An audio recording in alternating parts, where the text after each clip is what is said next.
কিরে কি ভাবছিস? টাকাগুলো দে আর তুই নিচে কি শুই পড়। কেন? আমি তো আপনার বউ, আপনার সঙ্গে এক খাটে শুলে সমস্যা কি? কি বললি তুই? আমরা একসঙ্গে শুভ? আমি তোর মতন বিধবা মেয়েকে বউ হিসাবে কখনো মানবো না। তুই আমার দাসী হওয়ার যোগ্য না, বুঝলি? আর হ্যাঁ, এই কথাগুলো যেন মা না জানতে পারে।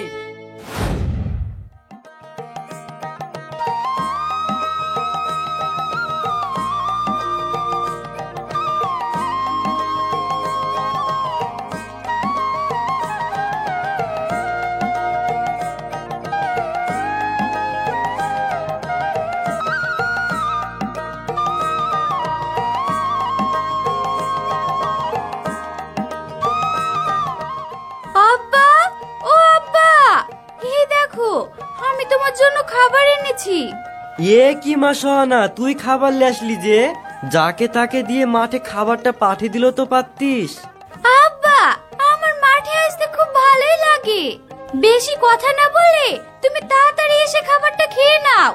আমি একটু পরেই খাবো, তুই খাবারটা রেখে সাবধানে বাড়ি চলে যা। ঠিক আছে আব্বা, তাড়াতাড়ি খেয়ে নিও কিন্তু।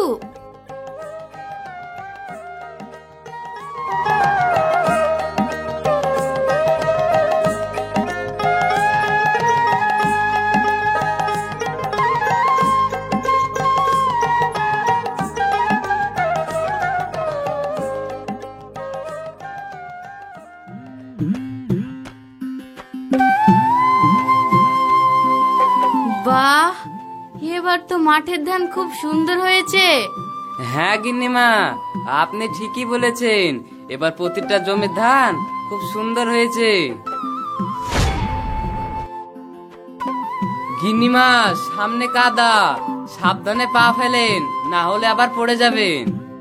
আরে চিন্তা করিস না মামুন, আমি দেখে শুনেই পা ফেলছি। ও শিট মা, তুমি যে কেন আমাকে নোংরা কাদার মধ্যে আনলে? মামুন ভাই, তুমি আমাকে বাড়ি নিয়ে চলো তো, আমি এই নোংরা কাদার মধ্যে থাকতে পারছি না। চুপ কর জুই, এই সব তুই কি বলছিস? যে গ্রামের মাটিতে তুই জন্ম নিয়েছিস, সেই গ্রামের মাটি দেখে আজ নাক তুলছিস? যা, তোকে আর এখানে থাকতে হবে না, তুই এক্ষুনি চলে যা।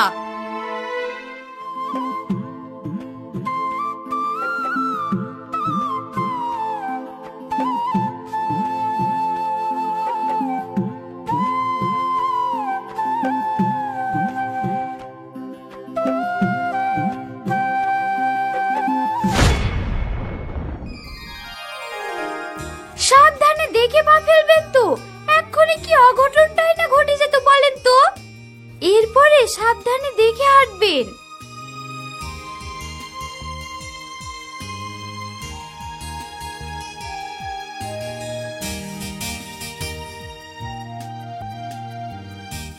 মামুন, কে রে মেয়েটা? ভারী মিষ্টি দেখতে তো। গিন্নিমা, ও দিনমজুরি হালিম চাচার মেয়ে।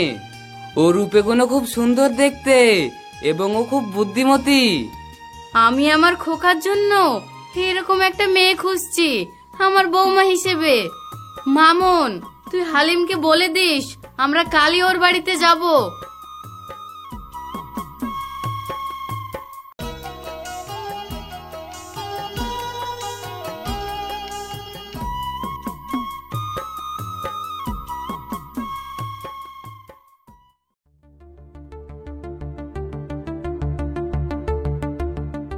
মা, তুমি ভাইয়ের জন্য এরকম ছোট লোক গায়া মেয়েকে দেখতে এলে?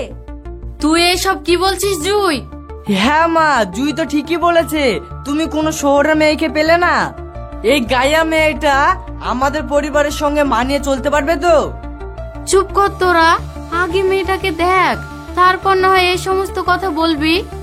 আর তাছাড়া আমি তো তোদেরকে দেখানোর জন্যই নিয়ে এসেছি, না দেখে শুনে তো আর বিয়ে দিয়ে দিচ্ছি না। আর সে যথেষ্ট শিক্ষিত ও বুদ্ধিমতী, আমি আগেই খোঁজ নিয়ে দেখেছি।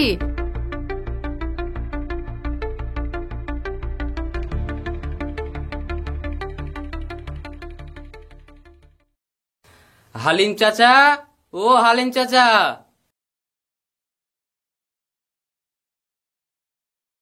আসুন গিন্নিমা, আমার মতো এই গরিবের ঘরে আপনার যে পায়ের ধুলো পড়েছে এতেই আমি অনেক খুশি হয়েছি।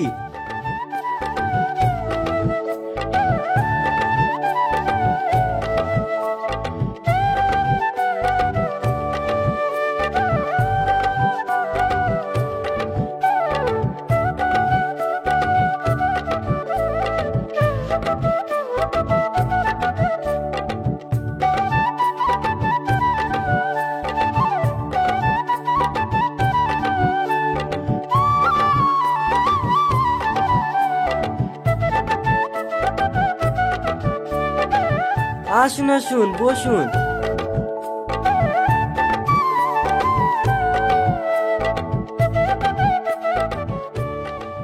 হালিম, তোমার কাছে আমি একটা অনুরোধ নিয়ে এসেছি।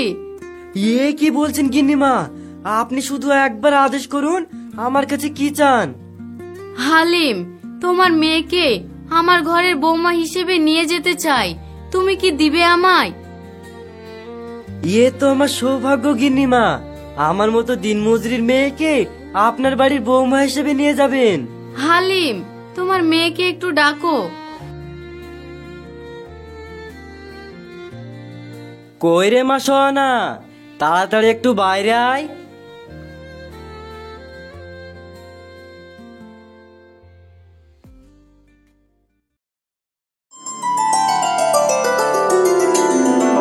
এসো মা, আমার কাছে এসে বসো।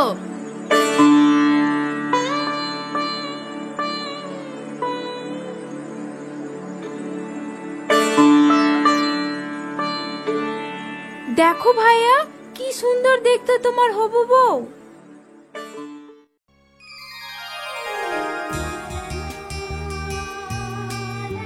এত সুন্দর মেয়ে, এই তো দেখছি গোবরে পদ্ম ফুল, হাজারো তারার মাঝে সুন্দর একটা পূর্ণিমার চাঁদ। কি ভাইয়া, পছন্দ হয়েছে? অবশ্য মুখে না বললে হবে, তোমার চোখে মুখে বলে দিচ্ছে। কি যে বলিস না তুই জুই, তুই কিন্তু খুব দুষ্টু হয়েছিস। তাহলে বিয়ের দিনটা ঠিক করা যাক, কি বলো হালিম? আমার কিছু বলার আছে।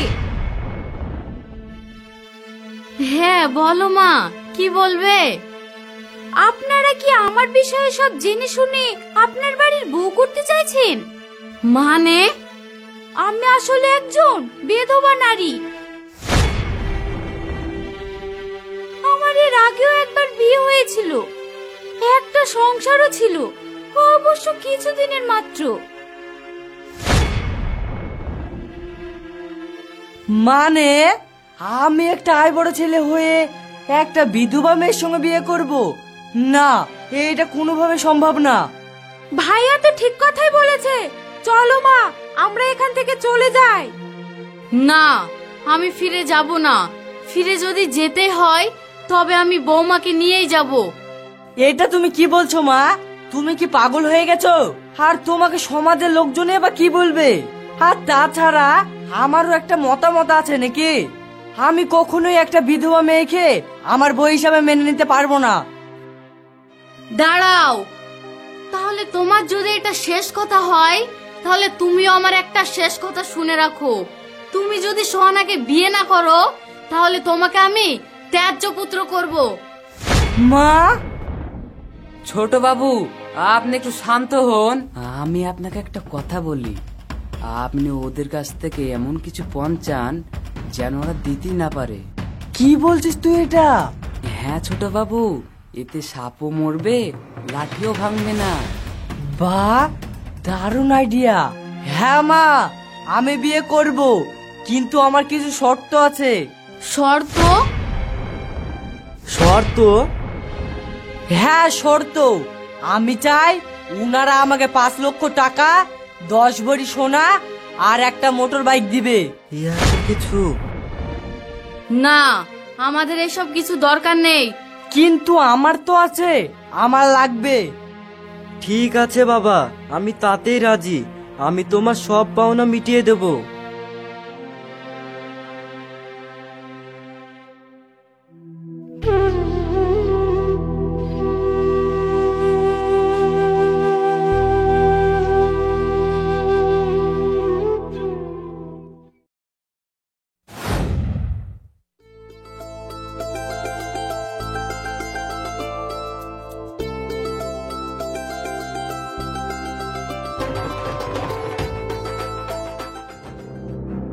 কি রে, টাকা এনেছিস? হ্যাঁ এনেছি।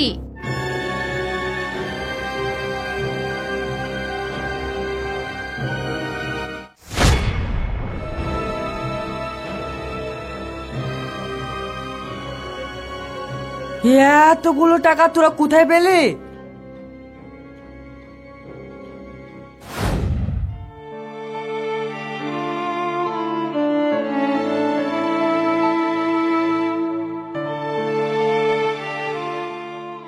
আব্বা, আমি এই বিয়ে করব না।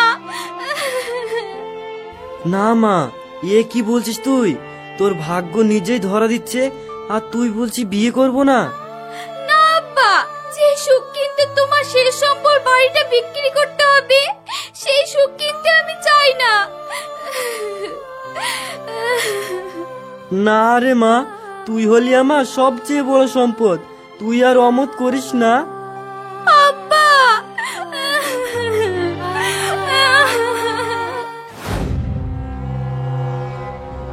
কি রে, কি ভাবছিস? টাকাগুলো দে আর তুই নিচে গিয়ে শুই পড়। কেন? আমি তো আপনার বউ, আপনার সঙ্গে এক খাটে শুলে সমস্যা কি? কি বললি তুই? আমরা একসঙ্গে শুভ? আমি তোর মতন বিধবা মেয়েকে বউ হিসেবে কখনো মানবো না। তুই আমার দাসী হওয়ার যোগ্য না, বুঝলি? আর হ্যাঁ, এই কথাগুলো যেন মা না জানতে পারে।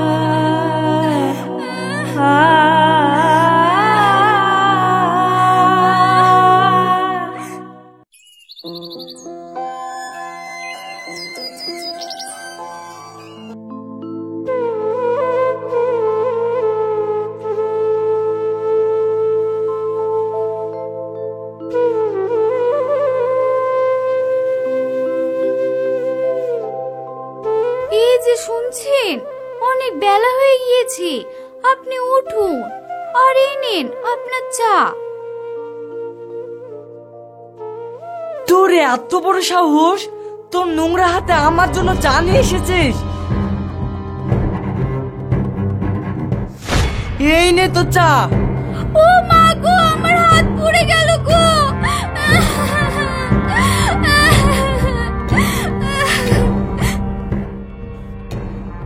কি হয়েছে বৌমা?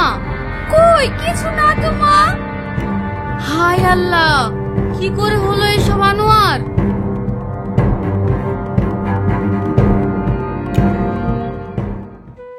আমি কি জেনে শুনে তোর জীবনটা নষ্ট করে দিলাম রে মা? তুই আমাকে ক্ষমা করে দিস।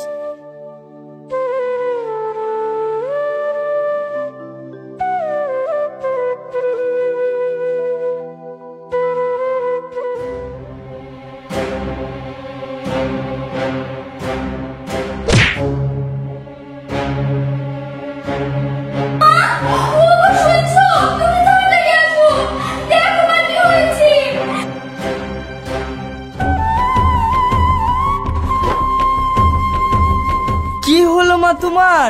তোমার কিচ্ছু হবে না, আমি এক্ষুনি ডাক্তারখানা নিয়ে যাচ্ছি। আনোয়ার, তুই আমাকে কথা দে, তুই সোহানাকে স্ত্রীর মর্যাদা দিয়ে রাখবি।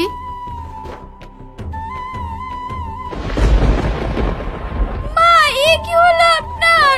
আপনি চলে গেলে আমি কার কাছে থাকবো? না, তুই আমার মাকে ছুবি না, আজ তোর জন্য আমার মা মারা গেল। তুই একটা অপায়া অলক্ষ্যে বিধবা মেয়ে, তুই যদি আমার মাকে ছুস তাহলে মা কষ্ট পাবে।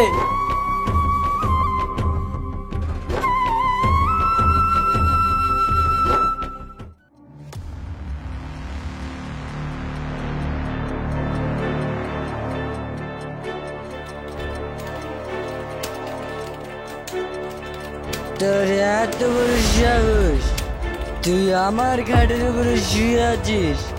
বেড়া বলছি।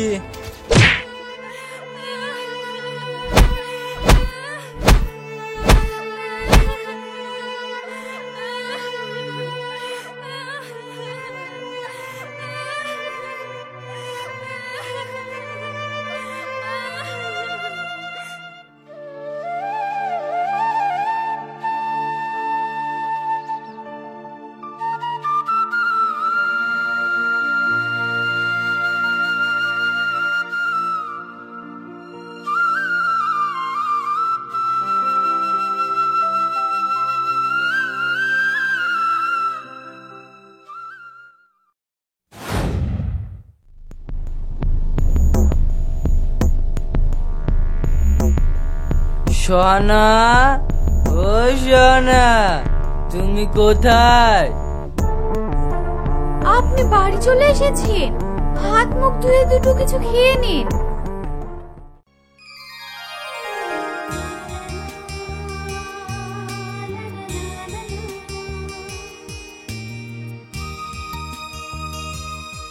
সোহানা, আজকে তোমাকে হেব্বি লাগছে।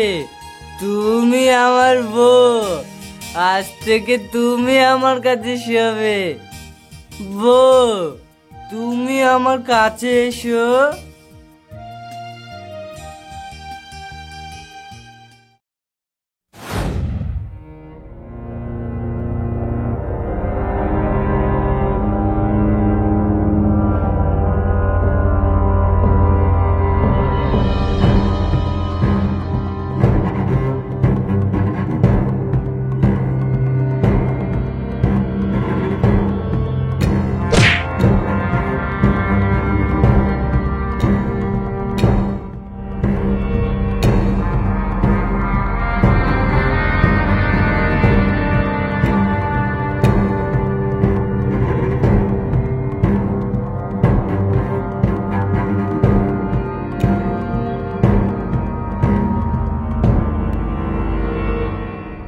ভয়ের কোনো কারণ নেই, আপনি বাবা হতে চলেছেন, সবাইকে মিষ্টি মুখ করান। আপনি কি বলছেন এটা? হ্যাঁ, আমি ঠিকই বলছি। ওর আপনি ভালোভাবে যত্ন নেন, তাহলেই ও সেরে যাবে। ঠিক আছে, আমি তাহলে আসি।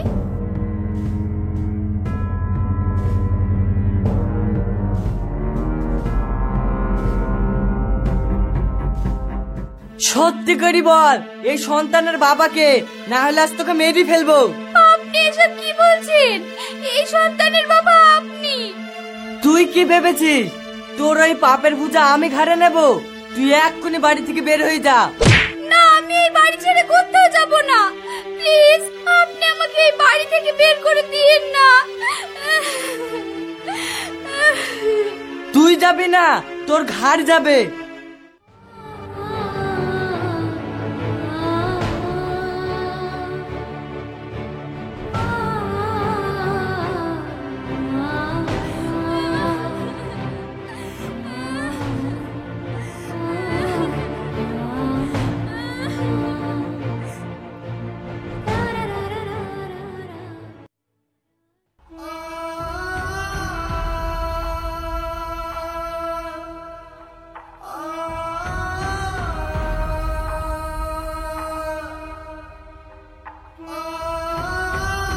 ছোট বাবু, ছোট গিন্নিমা আপনারই সন্তানের মা হতে চলেছে।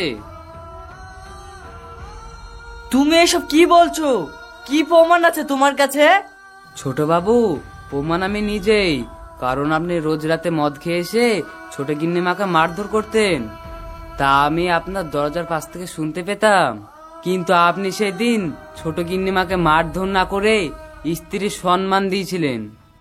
কিন্তু আপনার কিছুই মনে নেই, কারণ আপনি এতটাই মদের নেশায় ডুবেছিলেন। সোহানা আমার বাচ্চার মা হতে চলেছে, আর আমাকে কতই না অত্যাচার করে বাড়ি থেকে বের করে দিয়েছি। না জানি সোহানা এখন কোথায় আছে, আমি ওর কাছে যাব।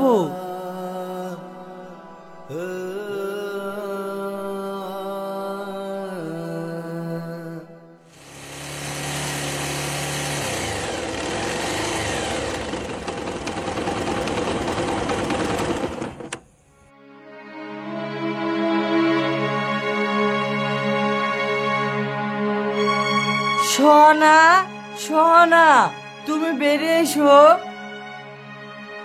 দাঁড়াও, তুমি ওই নাম ধরে ডাকার অধিকার হারিয়ে ফেলেছো। তুমি এক্ষুনি এই বাড়ি থেকে বের হয়ে যাও, না হলে আমি ঘাড় ধাক্কা দিয়ে বের করে দিতে বাধ্য হব। আব্বা, আমার ভুল হয়ে গেছে, আপনি আমাকে ক্ষমা করে দিন।